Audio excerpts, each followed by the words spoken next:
A paz do Senhor, meus irmãos, mais uma palavra para a glória de Deus. Eu gostaria de deixar essa mensagem aqui para a meditação dos irmãos, que se encontra em 1 Reis, capítulo 17, versículo 1, que diz assim: Ora, Elias de Tisbe, em Gileade, disse a Acabe: Juro pelo nome do Senhor, o Deus de Israel, a quem eu sirvo, que não cairá orvalho nem chuva nos anos seguintes, exceto mediante a minha palavra. Depois disso, a palavra do Senhor veio a Elias: Saia daqui, vá para o leste e esconda-se perto do riacho de Queribe, a leste do Jordão.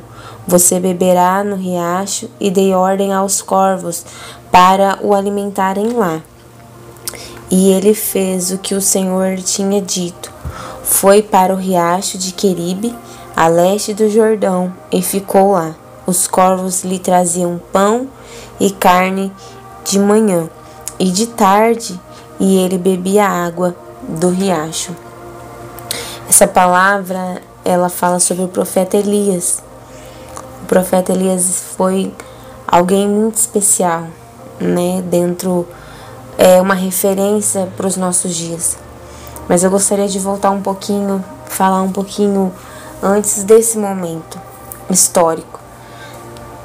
Onri, ele era pai de Acabe, e ele reinou por um tempo Israel, só que ele foi reprovado por Deus porque ele ia contra os mandamentos do Senhor.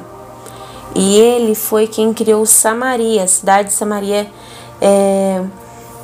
e é onde acontece todo esse episódio, né? Quando vai falar sobre o profeta Elias. E dentro desse reinado de Onri, ele trouxe toda essa bagagem dos pecados, da imoralidade, da corrupção, da idolatria ao seu filho Acabe, que depois de sua morte é o seu sucessor.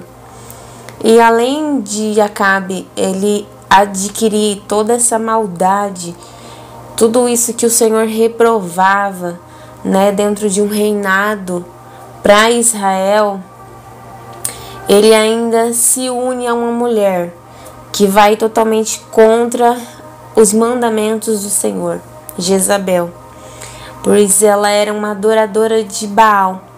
E com esse casamento, com essa aliança, fortalece a idolatria no meio daquele povo e se torna algo pior do que todos os outros reinados anterior a Acabe. E mais do que isso, em Samaria, eles levantam um altar, eles levantam um templo, um lugar de adoração a Baal, e colocam um poste sagrado como um memorial, como um lembrete, quem era o governador espiritual daquele lugar.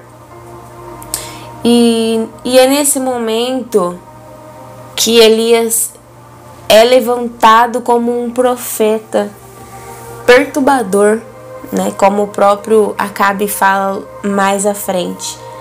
Ele vem para confrontar essa idolatria, para confrontar isso que é levantado no meio de Samaria. E quem era, né? Elias. Elias era um homem segundo o coração de Deus. Era um homem que ouvia a voz do Senhor, que atendia aos seus comandos, aos seus mandados. Ele era realmente um profeta, que era a boca de Deus naquele lugar. E ele se levanta contra isso. E a estratégia que o Senhor libera para a vida dele é exatamente combater, ir diretamente na fonte daquilo que eles acreditavam que era o poder. Ou seja, Baal, ele era considerado ser o deus da fertilidade e do clima. Então Elias levanta uma palavra profética sobre aquele lugar, que não haveria orvalho e nem chuva até que ele profetizasse ao contrário, e tudo isso em nome de Jesus. E depois que ele lança essa palavra profética sobre aquele lugar, e realmente acontece, não há orvalho, não há chuva, e o povo começa a perecer. Então Deus levanta uma outra palavra, dizendo: Elias, esconda-se perto do riacho de Queribe. Lá você vai ter água limpa e eu darei ordem aos corvos para o alimentar. E assim foi. Ele ouviu, atendeu a voz do Senhor e se escondeu nesse lugar. E os corvos lhes traziam pão e carne de manhã e à tarde, e ele tinha água limpa do riacho para beber.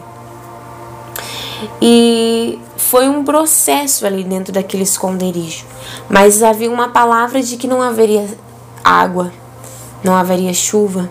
E em algum momento esse riacho secou. E quando houve essa necessidade, Deus lança outra palavra a Elias dizendo: olha, vai até a cidade de Sarepta de Sidom, fique por lá. Eu ordenei uma viúva daquele lugar e ela vai te fornecer comida. E assim ele fez. Ele encontrou essa viúva e ele pede água, ele pede pão e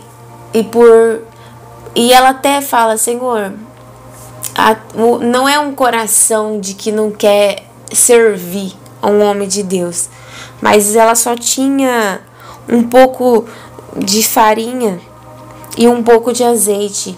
E ali, depois disso, a sentença dela e do filho dela, nesse caso, era o que? A morte. Mas Elias fala assim: não, faça para mim. E profetizou, e o interessante é que aquele pouco foi multiplicado. Então eu vejo aqui que o profeta Elias, além dele ser alimentado, ele também levou comida.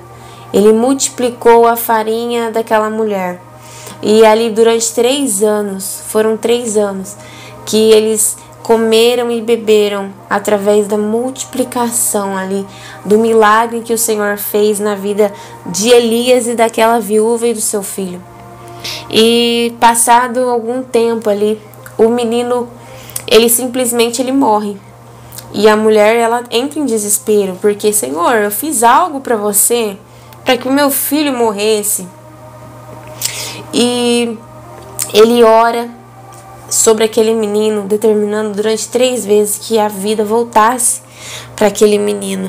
E clamou ao Senhor. Eu acho muito lindo quando eu falo sobre o clamor, porque o clamor, ele tá ligado ao desespero. É quando a gente tem a impossibilidade, quando a gente reconhece: Senhor, eu não posso fazer nada, não tem mais nada para ser feito. E aí é a hora que a gente levanta um clamor ao Senhor e Deus respondeu, o menino voltou. Depois de 3 anos, o Senhor libera outra palavra a Elias dizendo: olha, vá confrontar Acabe. E aqui é o ponto essencial, porque é o momento da vitória. É só um resumo da história. Ele vai até Acabe, e até acho interessante quando Acabe fala para ele: você é o perturbador de Israel. E ele diz: não, eu não sou perturbador de Israel. Na verdade, vocês e sua família estão contra, a palavra, o mandamento, a verdade do Senhor. Quem está perturbando todo o povo é vocês, com a idolatria de vocês. E ele confronta. Elias levanta um desafio, chamando todos os 450 profetas de Baal, 400 profetas de Aserá. E ali é colocada a prova, com 2 novilhos, cada profeta representando Baal e representando a Deus, monta ali o seu altar, coloca o novilho em pedaços sobre o altar, sem colocar fogo. E aí nós já sabemos da história, os profetas de Baal e de Aserá fica durante um meio período ali em sacrifício de sangue, se cortando, se martirizando, se machucando, e nada acontece.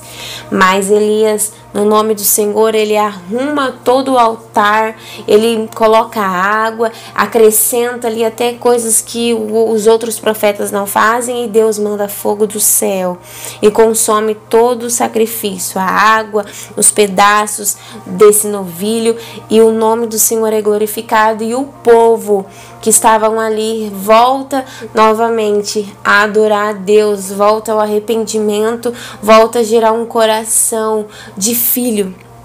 Mas o que eu quero trazer acerca dessa palavra foi um resumo para quem me ouve e não conhece acerca dessa passagem de Elias. Eu quero dizer que muitas vezes o Senhor vai nos levantar como profetas dentro da nossa própria casa. E ele sempre coloca alguém, ele sempre convoca, ele sempre chama alguém para ser o profeta da casa.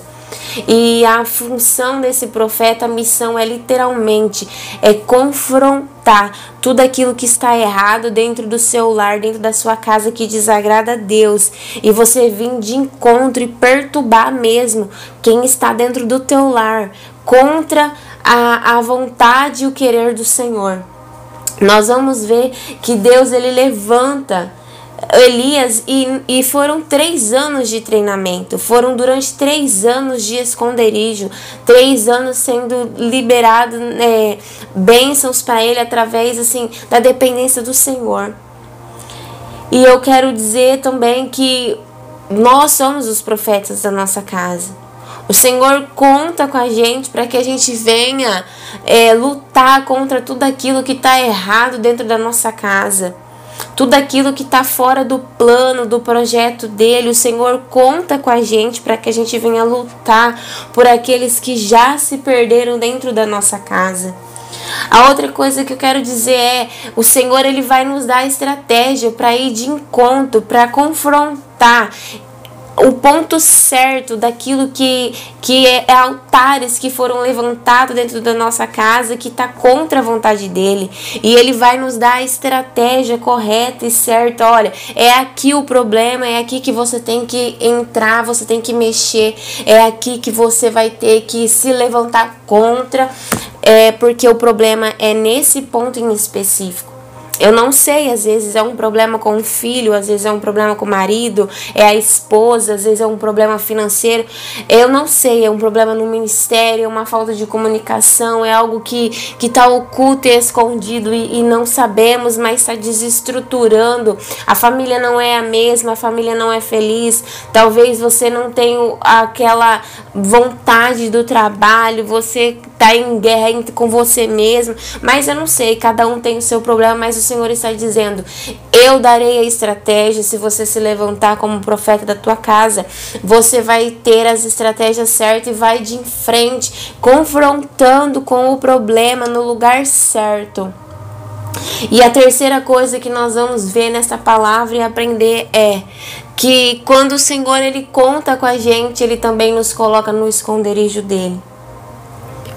Ele nos coloca dentro de um secreto. Esse secreto é o quê? Quando você tá dentro de um problema, você tem um problema, mas você não vai contar para ninguém.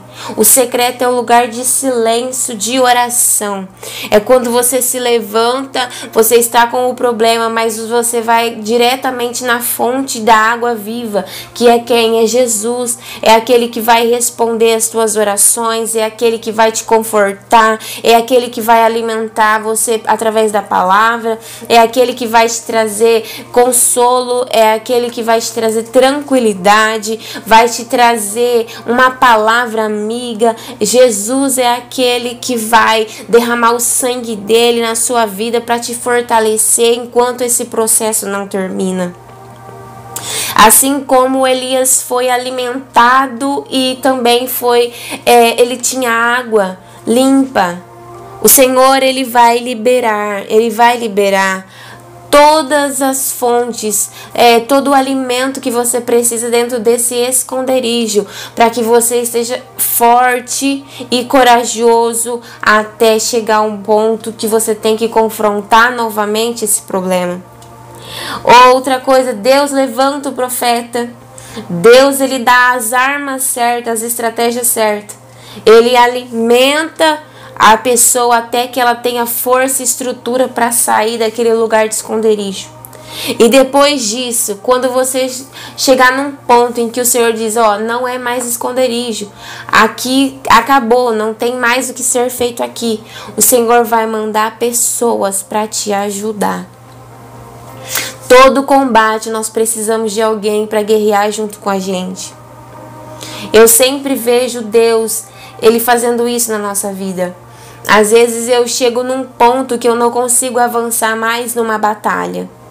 Às vezes eu oro por algo, eu busco algo ao Senhor, mas chega num ponto que às vezes eu preciso de alguém do meu lado, uma autoridade espiritual, alguém que intercede por mim, alguém que diz, ó, você está errando nisso daqui, você deveria estar fazendo nisso. É por isso que Ele nos chama nos coloca como filhos dele, mas nós somos irmãos das pessoas que estão à nossa volta, porque quando a gente não tem mais recursos, quando a gente precisa de alguém para interceder, algum líder espiritual com uma palavra, um conselho, para nos chamar atenção muitas vezes, Deus vai levantar alguém para orar pela sua casa, para interceder por você. Deus vai levantar alguém para te dar uma palavra amiga, te dar uma nova direção. O Senhor, Ele é especialista em unir pessoas para ter um propósito específico.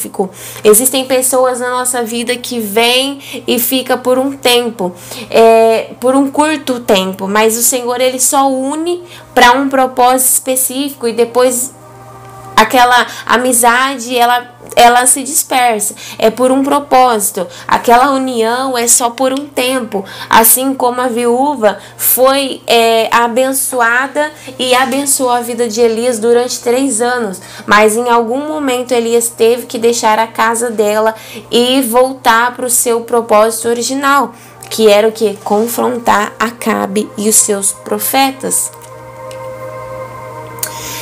E eu quero declarar sobre sua vida pessoas capacitadas para te fortalecer, para te ajudar quando você chegar num ponto que você diz, Senhor, eu não sei mais o que fazer. Eu não sei mais para onde ir, eu não sei mais o que eu devo fazer. Porque quando nós estamos num processo de luta, quando nós estamos orando, guerreando por algo, eu vejo que chega um momento que a gente cansa. E a gente fala, Senhor, eu não sei mais o que fazer. Porque nós já entregamos tudo que nós tínhamos. E no momento desse momento de entrega, é a hora que o Senhor sempre traz alguém para nos dar uma mão, nos dar uma força, nos ajudar a nos carregar, para que a gente chegue no final, que é onde nós vamos adquirir a vitória. E chega o momento em que nós somos fortalecidos, nós temos que esperar o tempo certo, não é o nosso tempo, é o tempo de Deus. E Ele, assim como Ele fez com Elias, vá até Acabe, confronta. E é nesse momento que nós temos que nos levantar e confrontar de fato, fazendo uma prova. Senhor, se o Senhor é na minha vida, essa situação ela tem que mudar. Esse problema ele tem que se findar. O processo com o Senhor, ele tem um prazo, ele tem um tempo. Ninguém vive direto e para sempre no sofrimento. Ninguém fica para sempre na dor. Quando você se levanta para ser um profeta na sua casa, o Senhor ele já sabe quando vai começar, quando vai ser o meio e onde vai ser o fim. Só precisamos dar ouvido à voz do Espírito Santo, à direção do nosso Deus. E assim como Elias, ele confronta e ele vence. Nenhuma oração que você faz pela tua casa é para ser perca, é para se dispersar. Não. Toda oração, seja ela pequena, grande, seja ela uma oração que discorra dias, meses, ano, nada se perde. Quando nós entregamos tudo no altar do Senhor, quando nós entregamos a nossa dedicação, a nossa vida, a nossa família, quando nós contamos os nossos problemas, dizemos as nossas dificuldades ao nosso Deus, Ele é quem vai guerrear e pelejar pela gente. A vitória do Senhor Jesus não veio através de Elias, porque ele arrumou o altar, não. A vitória ela já seria ganha, porque foi o fogo do céu, foi o sinal de Deus, consumindo o holocausto, consumindo todo o sacrifício. Foi isso que convenceu o povo, não foi o altar em que Elias arrumou. É claro que nós precisamos arrumar o nosso altar, esse altar somos nós. Antes que nós chamamos a presença do Senhor, nós precisamos nos consertar com Ele. Mas o que fez a diferença, a conversão, o arrependimento foi as pessoas ver o sinal de Deus descendo do céu, consumindo tudo aquilo que Elias entregou ao Senhor. Quando nós nos levantamos como profeta da nossa casa, é para que o Senhor mude a nossa vida, a nossa história.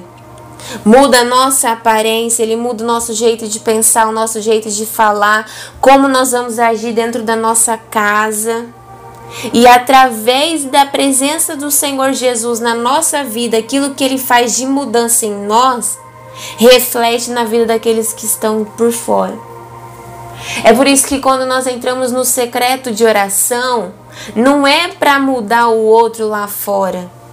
É para mudar a nossa vida, é para que o Senhor nos quebre, é para que o Senhor nos limpa, é para que o Senhor Ele venha arrumar o nosso altar.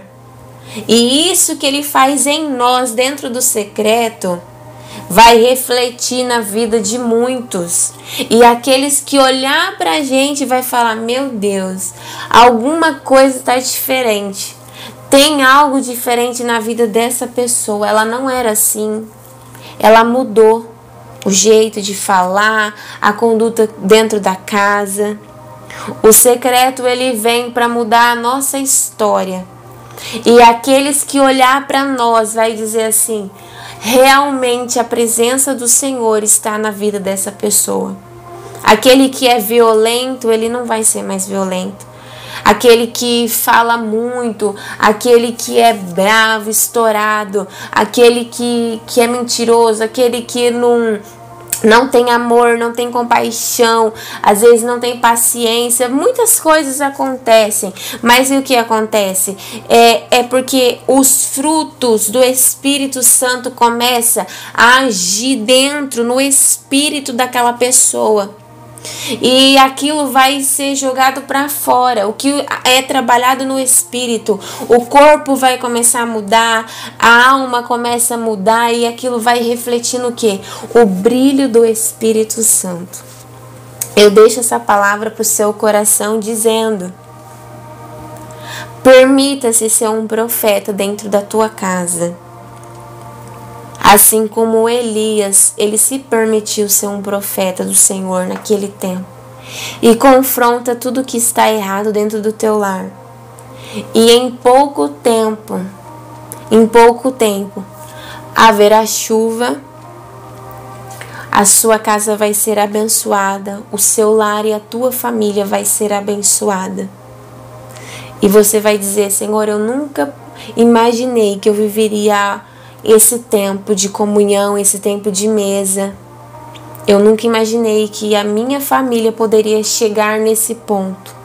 Porque a presença do Senhor, ela invade todos os espaços e ela contagia todos os integrantes que há dentro dessa casa. Fique com essa palavra no seu coração. Que Deus abençoe a sua vida. Em nome de Jesus.